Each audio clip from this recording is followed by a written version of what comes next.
अस्सलाम वालेकुम नाज़रीन, आप देख रहे हैं नया पाकिस्तान और मैं हूं शहजाद इकबाल। एनएसई के मुताबिक रवा माली साल में पाकिस्तान की जीडीपी ग्रोथ 3.94% होगी। ये 2 दिन पहले आदाद-ओ-शुमार जारी किए गए और इसके बाद से इस पर बहस जारी है कि क्या ये नंबर रियलिस्टिक है या ये नंबर सिर्फ हुकूमत ने इसलिए जारी किया है ताकि उनकी कारकर्दगी बेहतर लगे और शायद इस नंबर को दोबारा रिवाइज कर दिया जाए। इस हवाले से बहस जारी है। नून लीग ने कल भी इस पर बात की थी, आज भी इन तमाम नंबर्स को मुस्तरद किया और कहा कि हुकूमत वक्त जो है वो इन नंबर्स को बढ़ा चढ़ा कर बता रही है, हुकूमत झूठ बोल रही है। इस हवाले से कंट्रोवर्सी ये भी थी कि जिस दिन एनएसई की मीटिंग थी, क्या उस दिन स्टेट बैंक ऑफ पाकिस्तान और मिनिस्ट्री ऑफ फाइनेंस के रिप्रेजेंटेटिव से ज़बरदस्ती ये नंबर्स जारी करवाए गए, क्या वो इस पर इत्तफाक नहीं कर रहे थे? तो कल हमाद अजहर साहब ने हमारे प्रोग्राम में इसको क्लैरिफाई किया कि जो फैसला था यूनानिमसली हुआ था। सवाल जवाब होते हैं लेकिन इसके बाद मुत्तफ़िक़ा फैसला हुआ था। इसके बाद कल से लेकर आज तक स्टेट बैंक ऑफ पाकिस्तान और मिनिस्ट्री ऑफ फाइनेंस दोनों की तरफ से क्लैरिफिकेशन आई है और ये कहा गया है कि टेक्निकल नौइयत के सवाल और डेलिब्रेशंस की जाती हैं, बट वो एक नेचुरल सी बात है। लेकिन जो फैसला आखिर में किया गया है वो आदाद-ओ-शुमार को सामने रखते हुए किया गया है और फैसला जो किया गया वो मुत्तफ़िक़ा फैसला था। और आज वज़ीर ख़जाना शौकत तरीन साहब ने भी इस पर वजाहत दी है कि बाकायदा कैलकुलेशंस के ज़रिए नंबर्स को सामने रखते हुए फैसला किया गया है। इसलिए इस नंबर को 3.94% का जो जीडीपी ग्रोथ नंबर है उसको कॉन्ट्रोवर्शियल, मुतनाज़ा ना बनाया जाए। 3.94 जिसको लोगों ने कॉन्ट्रोवर्शियल बना दिया है वो होना नहीं चाहिए, बिकॉज़ ये एक बड़े शफाफ तरीके से प्लानिंग डिवीज़न ने किया है, फाइनेंस का इसके साथ कोई ताल्लुक़ नहीं है। शौकत तरीन साहब फरमा रहे थे कि शफाफ तरीके से किया गया है, फाइनेंस डिवीज़न का इसमें कोई ताल्लुक़ नहीं है, प्लानिंग डिवीज़न के अंडर पीबीएस है और ये डेटा उनकी तरफ से मुहैया किया गया था। आज शौकत तरीन साहब ने यह भी बताया है कि वज़ीर आज़म इमरान खान की जो टीम थी और वज़ीर आज़म इमरान खान का फोकस था ख़ास तौर पर कंस्ट्रक्शन सेक्टर पर, इंडस्ट्रियल सेक्टर पर, एग्रीकल्चर सेक्टर पर, जिसकी वजह से मुश्किल हालात में भी तकरीबन 4% की ग्रोथ देखी जाएगी। लेकिन इंटरेस्टिंगली शौकत तरीन साहब को वज़ीर ख़जाना बने हुए 1 महीना हुआ है और वज़ीर ख़जाना बनने से 2 हफ्ते पहले उन्होंने शाहजेब खानज़ादा के प्रोग्राम में बात की थी और कहा था कि मईशत की कोई सिमत नहीं नजर आ रही, मईशत का बेड़ा गर्क हो गया है, ग्रोथ में इजाफे की ज़रूरत है। क्या दोनों उनके मौक़िफ़ रहे हैं, सुनिए।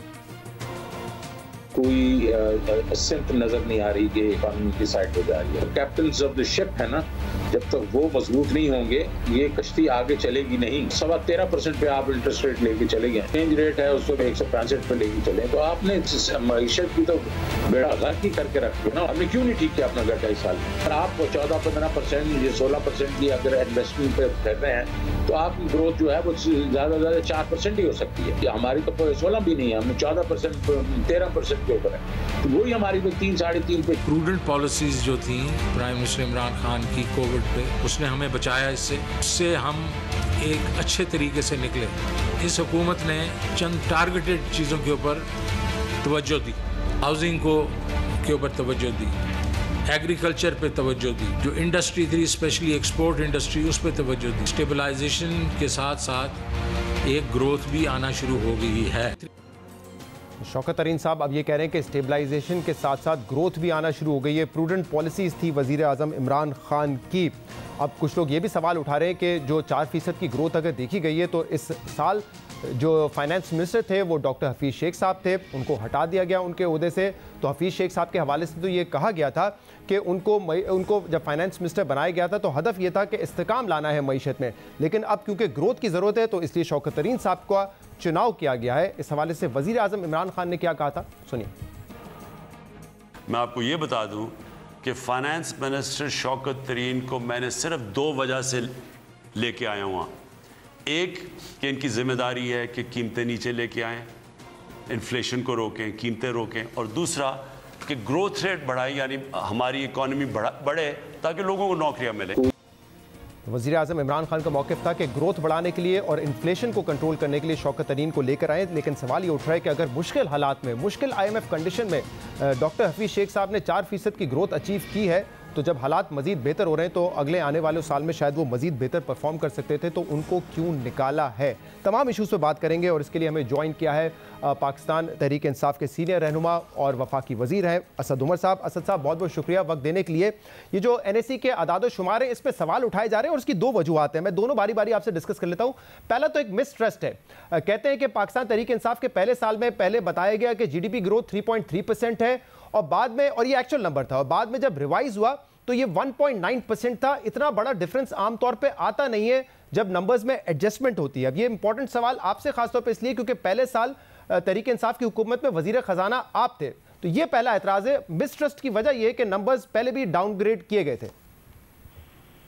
अच्छा जी, पहली बात तो दो चीजें मैं आपको एक्सप्लेन कर देता हूँ इसमें, लेकिन सबसे पहले तो मैं कौम को मुबारकबाद देना चाहता हूँ कि एक ऐसी सूरत हाल में जहां दुनिया की बड़ी बड़ी मईशतें जो है वो बिल्कुल घुटने टेक गई थी, तो वहां पर एक कॉम्बिनेशन से जिस तरीके से हमने वजीर आजम इमरान खान साहब के फैसले के मुताबिक कोविड का मुकाबला किया, और पहले दिन से उन्होंने कहा कि मैंने गरीब को प्रोटेक्ट करना है और मैं ऐसी पॉलिसियां नहीं अपनाऊंगा कि जिससे मईशत बिल्कुल बैठ जाए और गरीब और कमजोर तबका जो है वो तबाह हो जाए।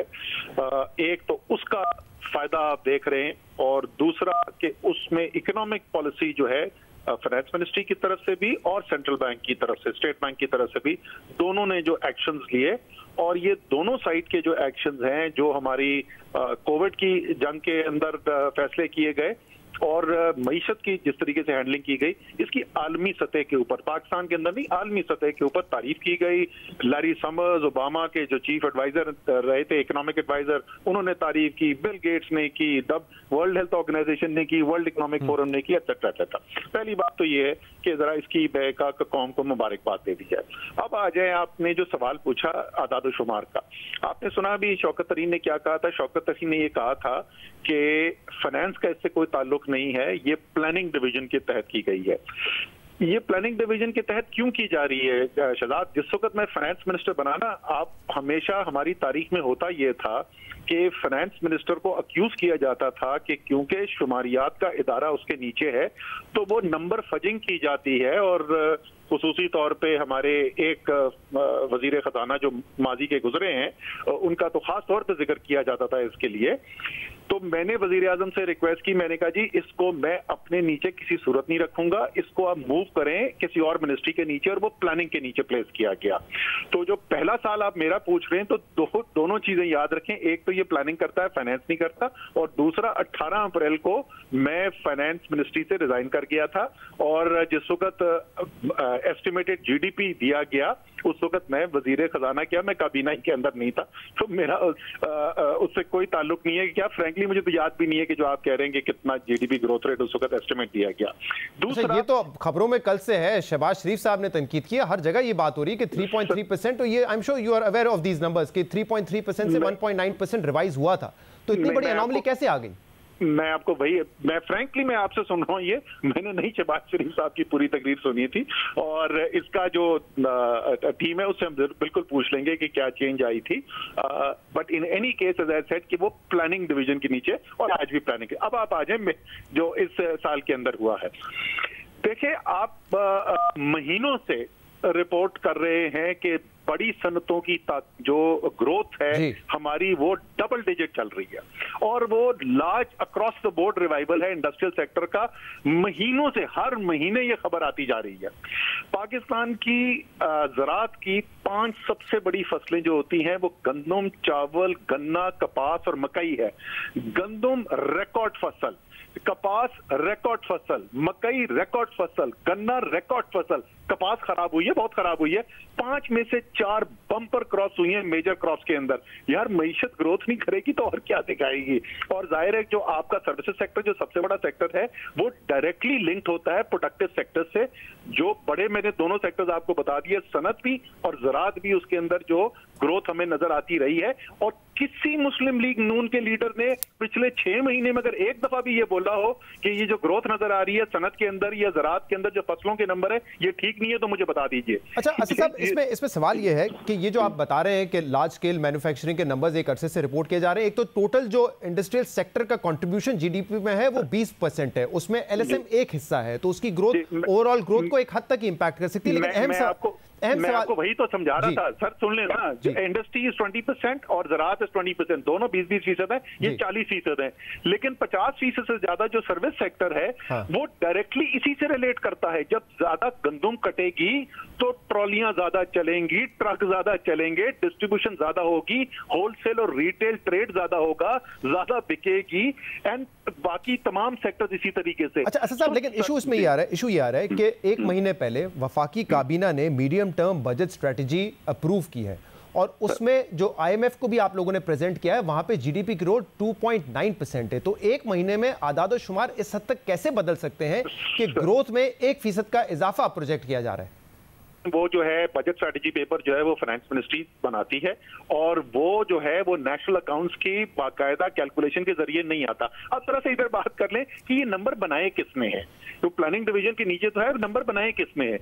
क्या उस मीटिंग के अंदर, क्या उस टीम के अंदर जहां ये डिस्कशन हो रहा था वहां एक भी सियासतदान बैठे? ये सारे प्रोफेशनल लोग बैठे थे और जो शहबाज शरीफ साहब को इतना अचंभे की बात लग रही है और वो सब लोग बोल रहे हैं कि जी बड़ी वहां पे डिसएग्रीमेंट थी, बहस हो रही थी, वो इसलिए बहस हो रही थी कि प्रोफेशनल लोग बैठे थे, सवाल पूछ रहे थे, डेटा की जांच पड़ताल कर रहे थे और अपने आप को मुतमईन कर रहे थे। कोई वहां पे बैठ के पर्ची पे लिख के नहीं दे रहा था कि ये ग्रोथ मुझे चाहिए। आप पूरी टीम जो है उनमें से पूछ लें, अलग से फोन करके पूछ लें कि क्या असद उमर ने किसी एक आदमी से कोई सवाल पूछा? साहब, अगर आप कहते हैं कि इस कमेटी में सियासतदान नहीं होते, फिर आप दूसरी तरफ कहते हैं कि इसहाक डार साहब नंबर फजिंग भी करते थे, तो वहां पर भी आई एम श्योर प्रोफेशनल यही लोग बैठते होंगे, ब्यूरोक्रेसी के लोग बैठते होंगे, सरकारी लोग बैठते होंगे, सियासतदान तो नहीं बैठते होंगे। लेकिन वहां पर आपकी इस एक्विजिशन के बावजूद कि वो नंबर्स फर्ज करते थे, उनकी ग्रोथ रिवाइज आपकी हुकूमत में होती है 5.8 से 5.5%, जबकि आपकी अपनी कारकर्दगी 3.3% से रिवाइज होती है 1.9%। अच्छा, वो तो सवाल उठाएंगे ना कि फर्ज कौन करता है नंबर? वो जरूर। अच्छा बाय द वे, अगर हमने फर्ज करना होता नंबर तो फिर हमने अगले साल फिर कम क्यों किया? सर वो तो जब ऑब्वियसली जब एक्चुअल नंबर आएगा तो कभी ना कभी तो दुरुस्त होगा ना। ये तो नहीं हो सकता ना कि नंबर्स को प्रोजेक्टेड नंबर्स में। सर मैं आपका जवाब देता हूं ना, प्रोजेक्टेड नंबर्स में तो आपने बहुत लंबा सवाल पूछा ना, सवाल नहीं पूछा, जवाब दे दें। अल्हम्दुलिल्लाह बड़ी अच्छी तकरीर की है, अब मुझे जवाब दे रहे हैं ना। भाई अगर फज करना नंबर, ये वो नहीं है कि एरर हो गया। अगर एरर होता है तो आगे डेटा आता है तो करेक्ट हो जाता है। जब फज करते हैं ना तो फिर वो नंबर बदलता नहीं है जब तक हुकूमत ना जाए, ठीक है ना। फिर वो नंबर वहीं पे चलता रहता है क्योंकि आपने तो फज किया हुआ था, वो डेटा की बुनियाद पे तो नंबर था ही नहीं। तो ये तो by itself it doesn't make sense. नहीं सर, डार साहब का नंबर क्यों नहीं चेंज हुआ? वो फज करते थे तो नंबर क्यों नहीं चेंज हुआ? जब हुकूमत चेंज हुई नंबर चेंज नहीं हुआ ना डार साहब की? मामूली सा चेंज हुआ। अभी तो आपने खुद कहा 5.8 से 5.4 हो गया। मामूली, इतना तो हर साल होता है जी। सर जी इसी के ऊपर तो बहस हो रही है। 3.5 तो एक्सपेक्टेड था, 3.5 और 3.9 इसी 0.4 पे बहस हो रही है। टोटल बहस ही इस 0.4 के ऊपर है। अब आप आज फर्क मैंने जो आपको बताया था, सर जी उनका बॉस होता था इसहाक डार फाइनेंस मिनिस्टर, जिसने वो नंबर देना है। या शौकत तरीफ का कोई कंट्रोल नहीं है इसके ऊपर, ठीक है ना। तो एनीवे मैंने जैसे कहा, ये तो बिल्कुल एक हो क्या रहा है कि पाकिस्तान के अंदर एक अच्छी खबर आई है और ये अच्छी खबर एक सरप्राइज नहीं आई है। ये उम्मीद करते हैं कि नहीं एक सेकंड रुक जाए शहजाद। 3.94 को एक सेकंड के लिए भूल जाइए। क्या ये हकीकत है या नहीं है कि महीनों से बड़ी सनतों की ग्रोथ जो है वो डबल डिजिट के अंदर नजर आ रही है महीनों से? क्या ये हकीकत है या नहीं है? जी जी असद साहब, और इसीलिए मैंने आपसे सवाल किया है या नहीं है सर, मूविंग फॉरवर्ड ना, क्या हकीकत है या नहीं है कि गंदम की रिकॉर्ड फसल, कपास की चावल की रिकॉर्ड फसल, मकई की रिकॉर्ड फसल, गन्ने की रिकॉर्ड फसल, ये सर हकीकत है? वो 3.9 है आपके ख्याल में, वो 3.7 है, आप पेश कर ले। ये बात आपकी इंपॉर्टेंट है कि ग्रोथ जो है पिछले साल के मुकाबले में तो यकीन बेहतर होगी, लेकिन मैं इसीलिए मैंने सवाल किया ना कि फेडरल कैबिनेट ने जो medium term budgetary framework strategy approve की थी उसमें 2.9% था। आप कह रहे हैं कि वो नंबर एनएसी से नहीं आता। उससे आगे बढ़ जो है, हाँ मैं ये सवाल वो नंबर जो है ना, वो नंबर सवाल मैं ये कह रहा हूं कि अगर वो नंबर एनएसी से नहीं आते, लेकिन उसी बुनियाद पर जब आईएमएफ को आप प्रेजेंट कर रहे थे, तो अब आईएमएफ को कैसे मुतमईन करेंगे कि 2.9% नहीं है? क्योंकि आईएमएफ तो कहता है 2% ग्रोथ होगी, तो उनको कैसे सेटिस्फाई करेंगे कि हमारी ग्रोथ 4% हुई है? हमारा राब्ता जो है वो मुनक़ता हो गया है। साबिक वज़ीर ख़जाना भी असद उमर साहब वफाकी वज़ीर भी हैं प्लानिंग एंड डेवलपमेंट के। हम कोशिश करते हैं कि उनको दोबारा लाइन पर लें। इस वक्त बहस ये हो रही है कि 3.94% का जो ग्रोथ नंबर एनएसी ने दिया है वो नंबर अचीवेबल है, वो नंबर रियलिस्टिक है, या इसको डाउनवर्ड रिवाइज करना पड़ेगा। पीएमएलएन ने आज भी इस पर प्रेस कॉन्फ्रेंस की और ये कहा है कि नंबर अनरियलिस्टिक है और बढ़ा चढ़ा के बताया गया है, झूठ बोला गया है। हुकूमत अपनी कारकर्दगी को बेहतर दिखाना चाहती है, लेकिन असद उमर साहब कह रहे थे कि जो नंबर्स हमारे सामने आए हैं एग्रीकल्चर के और एलएसएम के खास तौर पे, वो यही इशारा कर रहे थे कि ग्रोथ में इजाफा होगा। असद उमर साहब से हम दोबारा रब्ता करने की कोशिश करते हैं। हमारे साथ state minister for finance and revenue doctor Waqar Masood sahab भी मौजूद है। वकार साहब बहुत बहुत शुक्रिया, आपने हमें ज्वाइन किया। आपके हवाले से ये बात चल रही है, कल इस पर खबर भी थी और आज शौकत तरीन से भी ये सवाल हुआ कि आपने जाके PBS से ये कहा था कि इस साल की जो ग्रोथ है वो 4% दिखाएं। ये इल्ज़ाम आप पे लग रहा है कि आपने असर डालने की कोशिश की और आपने PBS से कहा। क्या इस बात में कोई सदाकत है? देखें, ये तो मेरी जिम्मेदारी नहीं है, ना मैं इसका मजाज हूँ और ना कोई इस तरह की हमने बात की है। और देखें, ये अब सबसे पहले तो ये इल्ज़ाम लगाया गया कि उस इजलास के अंदर जो भी कुछ कार्रवाई हुई उसके ऊपर स्टेट बैंक और फाइनेंस डिवीजन जो है उसने एतराज़ात किए और आपने देखा कि फाइनेंस से भी और स्टेट बैंक से भी अनइक्वोकल ये स्टेटमेंट्स जारी हो गए कि किसी किस्म का कोई इख्तिलाफ नहीं हुआ। ये बिल्कुल बेबुनियाद है। जो जिस तरीके से ये हक़ायक़ आदाद-ओ-शुमार जमा होते हैं बिल्कुल उस तरीके से है। उनमें से किसी एक हुकूमत के अहलकार का कह देना चाहे उसकी कितनी ख्वाहिश हो कि 4% करो 5% करो, ऐसे नहीं होता। डॉक्टर वकार मुस्तफा साहब, आप इस बात की तरदीद कर रहे हैं कि आपने कोई ऐसी इंस्ट्रक्शन दिए थे। असद उमर साहब, काफ़ी बात इस पर हो गई है। अब हफीज शेख साहब के हवाले से सवाल उठ रहा है कि उनको क्यों निकाला। वो तो कह रहे थे, वजीर आजम ने भी कहा, आपके बाकी मेंबर्स भी ये कह रहे थे कि अब स्टेबिलिटी आ गई है, अब ग्रोथ की जरूरत है। लेकिन एक मुश्किल टाइम में, मुश्किल शराइत में 4% ग्रोथ डॉक्टर हफीज शेख साहब ने दिखाई है, तो ये तो बड़ी अचीवमेंट थी। तो फिर सवाल तो वो करेंगे, मुझे क्यों निकाला? सर, वो इसलिए नहीं करेंगे कि दुनिया में जो समझदार लोग होते हैं ना, वो इस किस्म के अहमकाना सवाल नहीं पूछते। ये तो कुछ लोग जो लाडले होते हैं, जिनको बूट पॉलिश करने की वजह से वजारत उज़्मा मिल जाती है ना, वो फिर ऐसे सवाल पूछते हैं। उनके अलावा लोग नहीं पूछते। जहां तक कारकर्दगी की बात है, अगर आपको याद हो, आपने मेरा इंटरव्यू किया था ये शौकत तरीन के इंटरव्यू के बाद जी, और आपको उस दिन मैंने दो टोक कहा था कि मेरे ख्याल में हफीज शेख साहब की जो स्टुवर्डशिप थी इकोनॉमी की, वो अच्छी स्टुवर्डशिप थी और उनकी अच्छी कारकर्दगी थी। वजीर आजम के सवाबदीद है कि वो अपनी टीम के अंदर कोई तब्दीली करना चाहते हैं तो वो किसी वक्त भी कर सकते हैं, और उनके जहन के अंदर जाहिर है हर वक्त कोई बेहतर से बेहतर की तलाश रहती है, तो वो फैसले करते हैं। लेकिन जहां तक परफॉर्मेंस का ताल्लुक है, ये मैं डे 1 से कह रहा हूं, हमारी बुनियादी इकोनॉमिक स्ट्रैटेजी में कोई तब्दीली नहीं आई है। 18 अगस्त से लेकर 2018 से लेकर आज तक एक ही सिमत के अंदर काम करते रहे और उस सिमत में डिलीवरी आपको वाज़े नजर आ रही है। साथ में मैं ये जरूर कहूंगा कि देखिए, फाइनेंस मिनिस्टर ना सब कुछ अच्छा कर सकता है, ना वो सब खराब कर सकता है।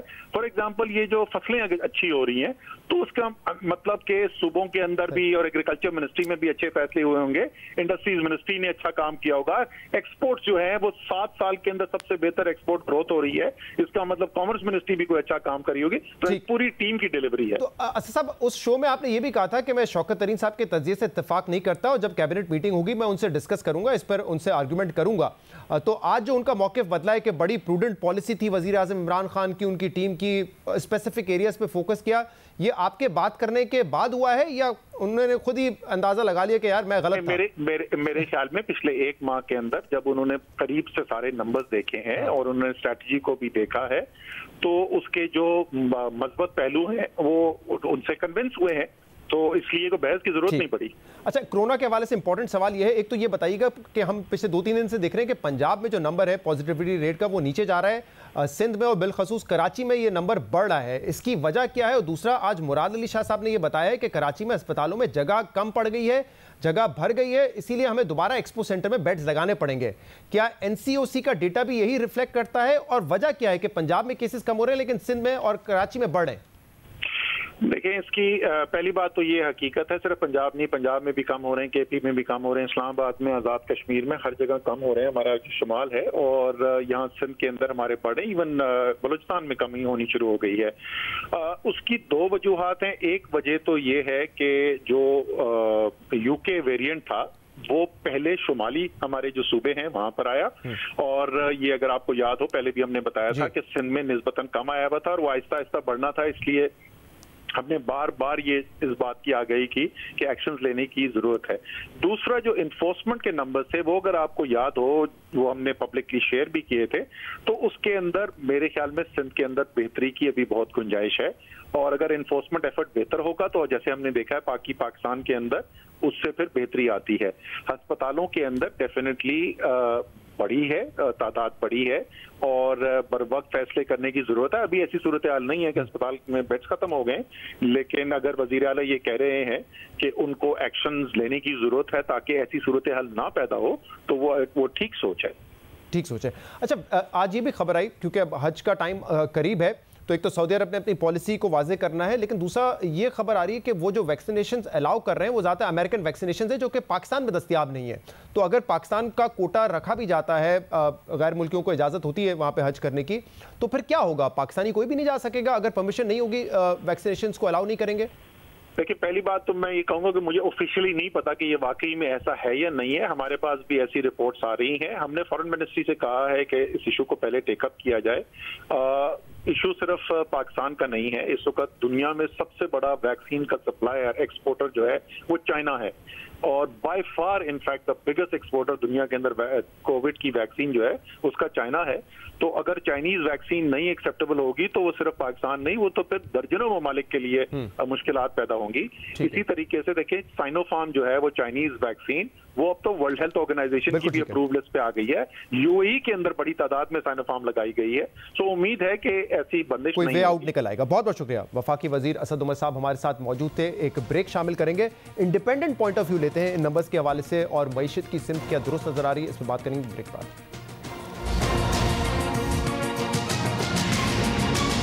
एनएससी की जानिब से जो जीडीपी ग्रोथ की प्रोजेक्शंस की गई हैं उस पर इंडिपेंडेंट इकोनॉमिस्ट क्या समझते हैं, इस पर बात करेंगे। माहिर मईशत अकबर जैदी साहब और खुर्रम शहजाद साहब इस वक्त हमारे साथ मौजूद हैं। अकबर जैदी साहब, इस बहस पर आपकी क्या राय है? जो नंबर दिया गया है 3.94% ग्रोथ का, क्या रियलिस्टिक है, क्या अचीव हो सकता है, या आपके ख्याल में ये नंबर्स को बढ़ा चढ़ा के पेश किया गया है? शुक्रिया शहजाद साहब। मेरे ख्याल में डिबेट कोई नहीं है, क्योंकि सब मुत्तफिक हैं कि ये नंबर बिल्कुल गलत है। देखें, आज से सिर्फ 4-5 हफ्ते पहले जब IMF की टीम के साथ बातचीत हो रही थी हुकूमत की, तो ये तय हो गया था, हुकूमत IMF ने भी कहा था कि ज्यादा से ज्यादा 2-2.25% के दरमियान ये ग्रोथ होगी। तो ये 4 या 5 हफ्ते में एकदम से डबल हो जाना, ये ना सिर्फ ताज्जुब की बात है, ये बिल्कुल अजीब और गरीब बात है। इसमें कोई जो इकोनॉमिस्ट हैं कोई भी इसमें वो बिल्कुल इससे इत्तेफाक नहीं करते, और ये बहुत एक अजीब और गरीब नंबर है। और मैं आपको यकीन से कह सकता हूँ कि जुलाई के बाद अगस्त में जब दोबारा नंबर्स आएंगे या जब स्टेट बैंक के नंबर्स आएंगे तो ये 3 से ज्यादा नहीं होगी, वो भी अगर 3 तक गई। तो ये इन्होंने बस एक शोशा छोड़ा हुआ है दिखाने के लिए कि एकदम से तरक्की होगी। इसकी बुनियाद बिल्कुल गायब है, बिल्कुल नहीं।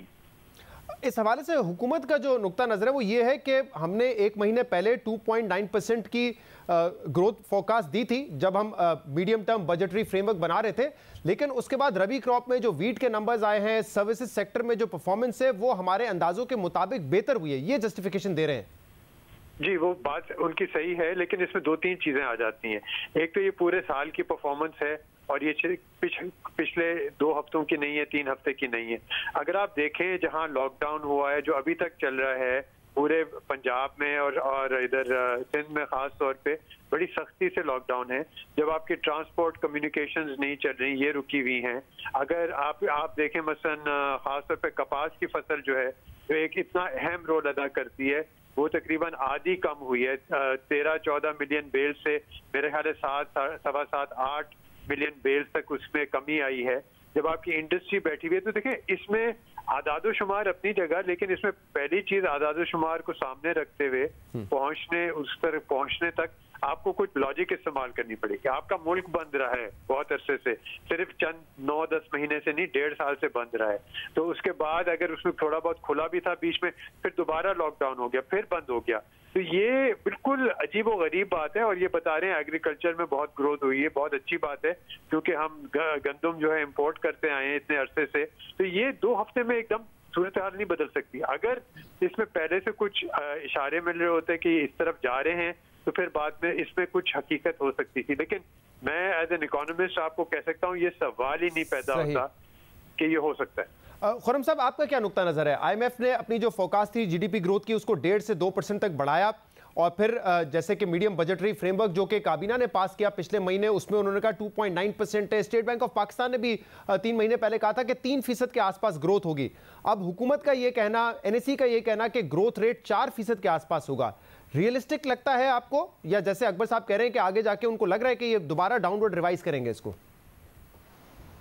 देखिए शहजाद, दो तीन की डेटा पॉइंट्स हैं इसमें। एक तो ये देखने की ज़रूरत है कि लास्ट ईयर की जो ग्रोथ थी वो अब दोबारा से रिवाइज डाउन मज़ीद की गई है, और इन माय पर्सनल ओपिनियन वो ग्रोथ भी शायद ज़्यादा नेगेटिव थी कंपेयर टू अब जो रिवाइज डाउन की गई है। रिवाइज डाउन इस तरह से की गई है कि 0.38% जो है नेगेटिव ग्रोथ थी लास्ट ईयर 9 मंथ्स। एक तो हमें ये समझने की ज़रूरत है कि 9 मंथ्स के नंबर्स हैं ये, और एक्सट्रैपलेट किए जाते हैं, यानी कि एस्टिमेशंस होती हैं कि जी अगला जो क्वार्टर होगा उसमें भी यही अगर नंबर्स हुए तो ये ग्रोथ होगी। तो ये एक्चुअल नहीं है, ये बिल्कुल अकबर जैदी साहब ने सही इसको जो है वो एक्सप्लेन किया है। और जहाँ तक इस चीज़ का ताल्लुक है कि लास्ट ईयर ग्रोथ क्या थी, लास्ट ईयर ग्रोथ जो है रिवाइज डाउन अभी जो की गई है वो 0.47 यानी कि नेगेटिव 0.47 जो है वो ग्रोथ थी नेगेटिव जीडीपी में लास्ट ईयर। अच्छा, यहाँ से 8-10 बेसिस पॉइंट तो आप यहाँ ऐड कर लें कि जी आप 3.94% जो ग्रोथ देख रहे हैं उसमें यहाँ से एक छोटी सी सपोर्ट मिली है कि अगर लास्ट ईयर बेस अगर छोटा कर देंगे तो करंट ईयर का कोई भी नंबर होगा वो बड़ा होगा, नंबर 1।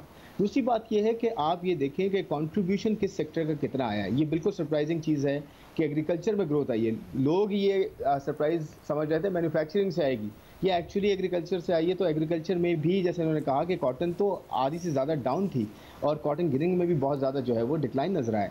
लेकिन ऑन दी अदर हैंड एक सरप्राइजिंग फैक्टर ये है, बड़ा इंपॉर्टेंट फैक्टर है, सर्विसेज सेक्टर अगर आप देखें तो सर्विसेज में रिटेल एंड ट्रेड होलसेल ये पूरा जो एक सेगमेंट है शहजाद, ये इस वक्त तकरीबन 20% कंट्रीब्यूट करने लग गया है पूरी जीडीपी का, और मैन्युफैक्चरिंग इस वक्त 19% से भी नीचे आ गया है, और एग्रीकल्चर इस वक्त 20% से भी नीचे आ गया, जिसका टोटल कंट्रीब्यूशन है वो इस वक्त सर्विसेज सेक्टर है 61% से ज़्यादा चला गया। इसमें ये बहुत बड़ा सेक्टर है जो कि अनडॉक्यूमेंटेशन इसमें काफ़ी ज़्यादा है, डॉक्यूमेंटेशन नहीं है इसमें।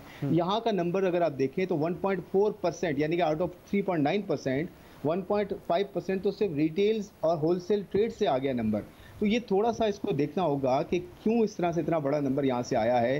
क्या रिटेल एंड ट्रेड में बहुत ज़्यादा कोई एक्टिविटी हुई है, अगर हुई है तो किस तरह से हुई है, ये इसको गेज करना मुश्किल है। यहाँ बहुत सारे सवाल हैं कि इसको कैसे जो है ऑथेंटिकेट किया जाए। तो डेफिनेटली ये नंबर्स जो हैं ये आहिस्ता आहिस्ता जब एक्चुअल नंबर्स आएंगे इस क्वार्टर गुजरने के बाद और अगले साल जब हम जाएंगे तो आपको फिर पता चलेगा कि एक्चुअल ग्रोथ थी कितनी और जो है वो कितनी। क्योंकि आपकी नज़र होती है एनर्जी सेक्टर पर भी, तो इसी डेटा जो एनएससी ने डेटा जारी किया है उसमें एक इंटरेस्टिंग बात ये भी है कि वैसे तो बता रहे हैं कि मईशत की ग्रोथ तकरीबन 4% होगी, लेकिन जो प्रोडक्शन है, इलेक्ट्रिसिटी की जनरेशन है और गैस की जो जनरेशन है उसमें वो कह रहे हैं कि 23% की कमी है। अब ये कैसे मुमकिन है कि अगर पिछले साल के मुकाबले में हम ज़्यादा ग्रो कर रहे हैं, एग्रीकल्चर सेक्टर है, एलएसएम है, इंडस्ट्रियल सेक्टर ग्रो कर रहा है, लेकिन आपकी जो गैस और इलेक्ट्रिसिटी की जनरेशन है उसमें 23% का डिक्लाइन आया हो? देखिए ये बड़ा इंपॉर्टेंट पॉइंट है कि जनरेशन में डिक्लाइन आ रहा है लेकिन आपकी जो है इंडस्ट्री ग्रो कर रही है। ये बड़ा इंपॉर्टेंट पॉइंट है। देखना ये है कि ये जब आपको याद होगा शहजाद, हमने पिछले भी प्रोग्राम्स किए थे, 3.1% ग्रोथ एक्सपेक्टेड थी, 3.2% और उसको रिवाइज डाउन किया गया था 1.9% में। पिछले साल 19 की बात कर रहा हूं, उसमें भी एक बहुत बड़ा फैक्टर ये था, जिसके बाद जब एक्चुअल नंबर्स आए तो इनको सामने रखते हुए एक्चुअल नंबर को जो है वो कट डाउन किया गया। तो ये आप अभी नंबर कोट कर रहे हैं, ये मोस्ट प्रॉब्ली एक और जो है वो डिफाइनिंग फैक्टर होगा जो आगे जाते हुए ग्रोथ को, एक्चुअल ग्रोथ के नंबर जब आएंगे उसको जो है वो नीचे करेगा। तो मेरे ख्याल में ये जो 3.9 का नंबर है, अगर इस पर कंसेंसस है सारी अथॉरिटीज़ का तो एक अलग चीज़ है, बट एक्चुअली डिग डाउन हमें मेरे ख्याल में करना चाहिए कि डेटा कहाँ से किस तरह से आ रहा है और किसकी कंट्रीब्यूशन कितनी है एक्चुअली ऑन ग्राउंड। जैदी साहब, इस बात से कतर नज़र के 3% होगी ग्रोथ या 4% होगी, क्या आप समझते हैं कि फिर भी अब इकोनॉमी में एक डायरेक्शन नज़र आ रही है? और पिछला साल जिसमें हमारी नेगेटिव ग्रोथ थी, हमारी जो टैक्स रेवेन्यू कलेक्शन है उसमें कोई इजाफा नहीं हो रहा था, उससे ये साल बेहतर था और अब आगे 2 साल के लिए एक सिमत है। क्या इस हद तक आपको नज़र आ रही है पेशरफ्त? जी शहजाद साहब, एक बात तो वाज़ेह है कि ये साल जो है पिछले साल से बेहतर है, कोई शक नहीं। जैसे खुरम ने भी कहा कि अगर -0.5% थी 0.47, उससे तो बेहतर होगी। लेकिन एक बहुत बुनियादी सवाल बनता है, हफीज शेख को क्यों निकाला इन्होंने? अगर हफीज शेख ने इतना बड़ा कारनामा किया, क्योंकि शौकत तरीन को आए हुए शायद हफ्ता 10 दिन 2 हफ्ते हुए हैं, ये सारा कमाल जो है हफीज शेख का है, तो उनको निकालने की क्या जरूरत थी? जबकि आप खुद देखें ना, ये इनकी बात में तजाद बहुत वाज़ेह सामने आ जाता है कि ये निकाला गया कि मईशत की बहुत बदहाली हुई है, तबाही हुई है, इस वजह से उनको निकालना पड़ा। ठीक है, अगर और IMF का एक मुआहिदा भी था और है अभी तक, तो ये एक बहुत अजीब सा सवाल है जो इनके सारे जो आदाद शुमार को एक सवालिया निशान बनता है। अच्छा, दूसरा ये आपकी बात ये भी सही है कि इस साल जो है क्योंकि मईशत में इजाफा हुआ है, बिल्कुल कोई शक नहीं इसमें, ये बात हो रही है कि 2.5, 3, 3.5 कितनी हुई है। और मैं यकीन से कह सकता हूँ कि अगर जैसे आहिस्ता आहिस्ता वैक्सीनेशन बढ़ रहा है, लॉकडाउन कम हो रहा है, मईशत तो आगे बढ़ेगी, इसमें कोई शक नहीं। लेकिन आपको दो चीजें सामने रखनी बहुत जरूरी है। एक तो ये हम देखें कि सारी दुनिया में जहाँ जहाँ ये कोरोना फैला है सारी दुनिया में, वहाँ गुर्बत में बहुत इजाफा है, गुर्बत की सतह से नीचे बहुत लोग हैं। एक तो ये बात। दूसरी ये एक नया लफ्ज इस्तेमाल हो रहा है बहुत, जिसको कहते हैं फूड इनसिक्योरिटी, यानी कि वो लोग जिनको खाना मिलता है अब उनका खाने का मेयार फर्क हो गया है, उनको कम ग़िज़ा मिल रही है, ये सारी चीजें हुई हैं। तो ये असल में हम आदाद शुमार की हद तक तो बहुत, हम जितनी तालियां बजाना चाहें, हुकूमत भी बजाए, लेकिन 2-3 चीजें अहम है। एक इफरात ज़र, ये 11%, 12% की तरफ जा रहा है। दूसरा ये कि गुर्बत की सतह से कितने लोग नीचे आए, और मुल्कों में तकरीबन 25% उसमें इजाफा हुआ है। और तीसरा ये कि जो लोग खाने पीने के उनको मिल भी रहा था, उसमें बहुत कमी हुई है ग़िज़ाइयत के हवाले से। तो ये ज्यादा अहम है, ना कि हमारी ग्रोथ रेट कितनी हो गई। बहुत बहुत शुक्रिया, बहुत बहुत शुक्रिया। अकबर ज़ैदी साहब और खुर्रम शहजाद साहब हमारे साथ मौजूद थे। वो ये समझते हैं कि जो नंबर बताया गया है अनरियलिस्टिक है, और जब एक्चुअल नंबर सामने आएंगे तो मुमकिन है कि डाउनवर्ड रिविजन देखा जाए GDP ग्रोथ में। प्रोग्राम में शामिल करते हैं एक ब्रेक, इसके बाद हम मजीद बात करेंगे, हमारे साथ रहिएगा।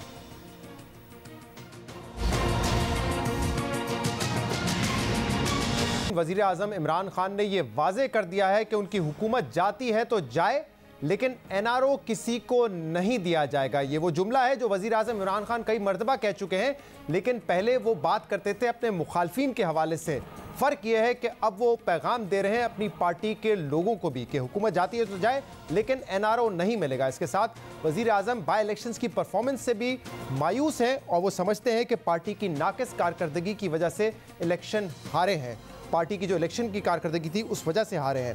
ये तमाम गुफ्तगू आज वज़ीर आज़म ने पाकिस्तान तहरीक इंसाफ के कोर कमेटी इजलास में की, जिसकी अंदरूनी कहानी हम आपको बताते हैं। वज़ीर आज़म साहब ने आज दो टोक अल्फाज में ये कहा है कि NRO किसी को नहीं मिलेगा, चाहे हमारी हुकूमत चली जाए। और ये बात उन्होंने कही है उन लोगों के लिए जो कि उनकी पार्टी में शामिल हैं और अपने मुखालफिन के लिए कि NRO किसी को नहीं मिलेगा, बेशक उनकी हुकूमत चली जाए, चाहे वो उनकी पार्टी से हो या अपोजिशन से हो। ये भी कहा गया कि जो करप्शन के केसेस हैं उसमें मैंने कभी मुदाखलत नहीं की है और तहकीकात जो होंगी वो मेरिट पर होंगी, उसमें किसी किस्म की इंटरफेरेंस नहीं होगी। हमारे ज़राए हमें ये कंफर्म कर रहे हैं कि ये बात उन्होंने कही है जहांगीर खान तरीन के ग्रुप के लोगों के लिए वाज़े इशारा दिया, और इसके अलावा वो तमाम सरकारी अफसरान और हुकूमती रहनुमा जो कि जिनका नाम रिंग रोड स्कैंडल में भी आया है, रावलपिंडी रिंग रोड स्कैंडल में भी आया है, तो वाज़े कर रहे हैं अपोजिशन के लिए भी और अपनी पार्टी के लोगों के लिए भी कि किसी को NRO नहीं मिलेगा। इसके अलावा ये भी वज़ीर आज़म ने आज कहा है कि वो लोग जो कि पाकिस्तान तहरीक इंसाफ में इस उम्मीद से शामिल हुए हैं कि मोटरसाइकिल से हम पजेरो ख़रीद लेंगे, ऐसी सोच को भी बर्दाश्त नहीं किया जाएगा। इसके अलावा इलेक्शंस की परफॉर्मेंस पे भी बात हुई। वैसे तो पाकिस्तान तहरीक इंसाफ के रहनुमा आके ये दावा करते हैं कि बाई इलेक्शन वो हारे ज़रूर हैं, लेकिन उनकी कारकर्दगी बेहतर हुई है, उनका वोट बैंक में इजाफा हुआ है। लेकिन वज़ीर आज़म ने ज़िमनी इंतखाबात में शिकस्त पर आज मायूसी का इजहार किया है और वज़ीर आज़म ने यह कहा है कि पार्टी की नाक़िस हिकमत अमली की वजह से बाई इलेक्शंस में शिकस्त का सामना करना पड़ा है। उन्होंने ये भी कहा है कि जिस तरह हमने ज़िमनी इंतखाबात लड़े हैं, इस तरह कभी भी हम इलेक्शंस नहीं जीत सकते। वज़ीर आज़म ने टिकट की तकसीम और इलेक्शन मुहिम पर भी तहफ़्फ़ुज़ात का इजहार किया है और आज ये वाज़ेह किया है कि इलेक्शन की स्ट्रेटजी पर नज़र सानी करने की ज़रूरत है। ये भी कहा गया है कि जो इलेक्शन में टिकट की तकसीम का मामला है उसमें MNAs और MPs से मुशावरत की जाए, उनको भी मुशावरत में शामिल किया जाए। इसके अलावा पंजाब और खैबर पख्तूनख्वा में लोकल बॉडी इलेक्शन ना होने पर दोनों वज़राए आला पर बरहमी का इजहार करते हुए वज़ीर आज़म साहब ने उनको अल्टीमेटम दे दिया है कि इस साल दोनों सूबों में लोकल बॉडी इलेक्शन करवाए जाएं। माशी कारकर्दगी के हवाले से भी इस कोर कमेटी इजलास में वज़ीर आज़म ने बात की और शौकत तरीन ने जो आज ब्रीफिंग दी है 4% ग्रोथ के हवाले से उस पर मुतमईन नजर आए। वज़ीर आज़म ने उनकी तारीफ भी की और साथ में साबिक वज़ीर ख़जाना डॉक्टर हफीज़ शेख के हवाले से भी बात हुई, और हफीज़ शेख की जो परफॉर्मेंस है उसमें उन्होंने तारीफ़ की। उन्होंने कहा हफीज़ शेख ने मईशत को अच्छा चलाया है, लेकिन हफीज़ शेख महंगाई में कमी और आवाम को रिलीफ देने की उम्मीदों पर पूरा नहीं उतर सके। जो वेलफेयर फलाई प्रोग्राम थे पाकिस्तान तहरीक इंसाफ हुकूमत के, उस पर उनका इतना ज़्यादा फोकस नहीं था जितना हुकूमत का था। ये उन्होंने आज वजह बताई है और वो उम्मीद कर रहे हैं कि आगे जाके माशी कारकर्दगी बेहतर होगी। तो ये अंदरूनी कहानी है। एनआरओ नहीं मिलेगा, चाहे हुकूमत चाहती है तो चले जाए, और इस मरतबा ये पैगाम अपोजिशन के लिए नहीं है बल्कि पार्टी के अपने लोगों को भी दिया है। एक ब्रेक प्रोग्राम में शामिल करेंगे, इसके बाद मज़ीद बात करेंगे। स्टूडेंट्स,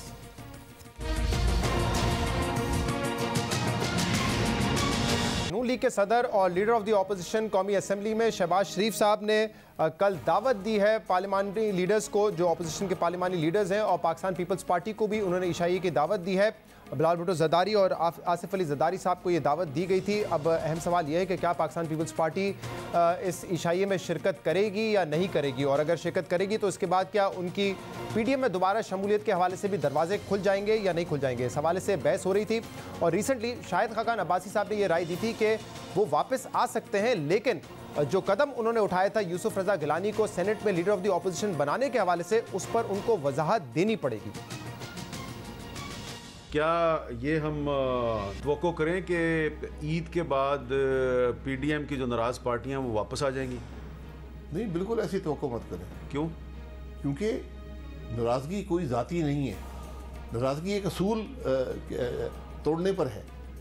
जब तक ये उस मामले को तय नहीं करेंगे, एतमाद को बहाल नहीं करेंगे। As secretary general of PDM आप ये कह रहे हैं जी कि जब तक पीपल्स पार्टी एतमाद साजी के लिए मुनासिब इक़दाम नहीं करती या अपनी गलती का एतराफ़ नहीं करती, उसकी वापसी का रास्ता मुमकिन? जी बिल्कुल, ये मौलाना साहब ने बड़ा वाज़े तौर पर कह दिया है कि ये अपनी नज़रसानी कर लें अपने अमल पर और इत्तेहाद बहाल करें। हम चाहते हैं कि आप हमारे साथ हों।